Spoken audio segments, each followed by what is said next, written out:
شہید اللہ انہ لا الہ الا ہو، اللہ تعالیٰ نے گواہی دی کہ اس کے سوا کوئی معبود نہیں ہے، مگر اللہ تعالیٰ کو تو ہم نے دیکھا نہیں، اللہ تبارک و تعالیٰ کو ہم نے سنا نہیں۔ اللہ تعالیٰ جل شانہ کی یہ بات ہم تک کیسے پہنچی؟ ہم کیسے مان لیں کہ یہ بات اللہ تعالیٰ نے فرمائی؟ ہم کیسے مان لیں کہ یہ گواہی اللہ تبارک و تعالیٰ جل شانہ نے دی؟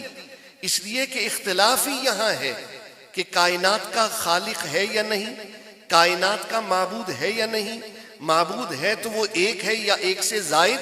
اس قسم کی باتیں اکثر دہریوں کی پھیلائی ہوئی آپ تک پہنچتی ہیں۔ تو یہاں تو سوال پیدا ہو گیا کہ اللہ تبارک و تعالیٰ کی گواہی کے لیے ہم کون سی دلیل مانیں گے؟ رب کریم نے فرمایا شہید اللہ انہ لا الہ الا ہو والملائکۃ، اور فرشتوں نے بھی یہ گواہی دی۔ بھائی فرشتوں کو بھی ہم نے نہیں دیکھا، فرشتوں کو بھی ہم نے نہیں سنا، فرشتوں سے بھی ہماری ملاقات نہیں ہوئی، تو پھر کیسے مان لیا جائے کہ یہ گواہی اللہ تعالیٰ نے بھی دی، یہ گواہی فرشتوں نے بھی دی؟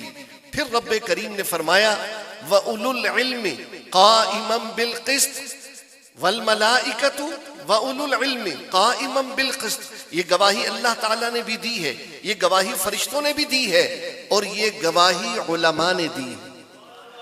وَأُولُو الْعِلْمِ قَائِمًا بِالْقِسْطِ، یہ گواہی علماء نے دی ہے، حق پر انصاف پر قائم رہتے ہوئے۔ تو آپ دیکھیے اتنا بڑا دعویٰ اس کائنات کا کہ اس سے بڑا دعویٰ کوئی نہیں۔ یہی دعویٰ لوگوں تک پہنچانے کے لیے اور یہی دعویٰ سمجھانے کے لیے کم و بیش 1,24,000 انبیاء کرام علیہم السلام دنیا میں تشریف لائے۔ تو ذہن میں خیال آتا ہے اللہ تعالیٰ نے اپنی وحدانیت، اپنی الوہیت کی جب دلیل بیان فرمائی تو پھر فرشتوں کے بعد ذکر آتا تو انبیاء کا آتا، انبیاء کا ذکر آتا ہے نا، اس لیے کہ وہ اللہ کے چنے ہوئے بندے ہیں، ان پر وحی نازل ہوتی ہے، مگر اللہ تعالیٰ نے انہیں اپنی الوہیت کی دلیل نہ بنایا، بلکہ فرمایا وَأُولُو الْعِلْمِ قَائِمًا بِالْقِسْطِ، وہ علماء جو حق اور انصاف پر قائم ہو کر دلیل دیتے ہیں، گواہی دیتے ہیں، ان کا گواہی دینا رب کے الہ ہونے کی دلیل ہے۔ اس لیے کہ اگر انبیاء کا ذکر آتا تو پھر سوال پیدا ہوتا بھئی انبیاء کے نبی ہونے کی دلیل کیا ہے؟ سوال تو پھر آ جاتا انبیاء پر وحی نازل ہوتی ہے، اس کی دلیل کیا ہے؟ تو جیسے اللہ تبارک و تعالیٰ کی گواہی اس پر دہریوں کی طرف سے اعتراض بنتا تھا، جیسے ملائکہ کی گواہی اس پر کافروں کی طرف سے اعتراض بنتا تھا، تو وَأُولُو الْعِلْمِ قَائِمًا بِالْقِسْطِ، اللہ تعالیٰ نے انہیں اپنی الوہیت کا گواہ بنا کر پیش کیا جو ہمارے معاشرے میں ہمارے درمیان موجود ہیں۔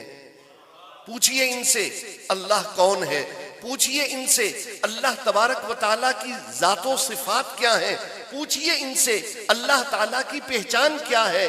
تو یہ مقام ہے علماء کا، یہ مقام ہے علماء کا کہ اللہ تبارک و تعالیٰ جل شانہ اپنی الوہیت کے لیے یہاں انبیاء کرام علیہم السلام کو نہیں بلکہ علماء کو بطور دلیل کے پیش فرما رہا۔ الحمدللہ یہ مرتبہ چھوٹا نہیں ہے۔ آپ دیکھیے رب کریم نے فرمایا انما یخشی اللہ من عبادہ العلماء، بے شک اللہ سے اس کے بندوں میں وہی ڈرتے ہیں جو علم والے ہیں، یعنی جس کے پاس علم نہیں ہے وہ اللہ تبارک و تعالیٰ سے کما کہوں ڈر نہیں سکتا۔ اللہ تبارک و تعالیٰ کا خوف، اللہ تبارک و تعالیٰ کی خشیت، اللہ تبارک و تعالیٰ کی جسے معرفت زیادہ ملے گی، اللہ تعالیٰ کی ذات و صفات کا جو زیادہ عارف ہوگا وہ اللہ تبارک و تعالیٰ سے زیادہ ڈرنے والا ہوگا۔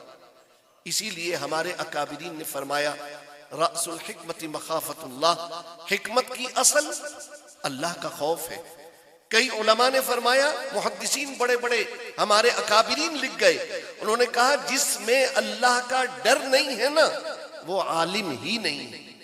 اس لیے کہ محض مثل الذین حملوا التوراة ثم لم يحملوها كمثل الحمار يحمل اسفارا، کتابیں لاد دو تو کیا آدمی عالم بن جاتا؟ کتابیں رٹ لے تو کیا وہ عالم بن جاتا ہے؟ نہیں نہیں، اگر اللہ کا خوف نہیں ہے، نبی کریم صلی اللہ علیہ وسلم کی محبت نہیں ہے، تو وہ عالم کہلانے کے لائق نہیں ہے۔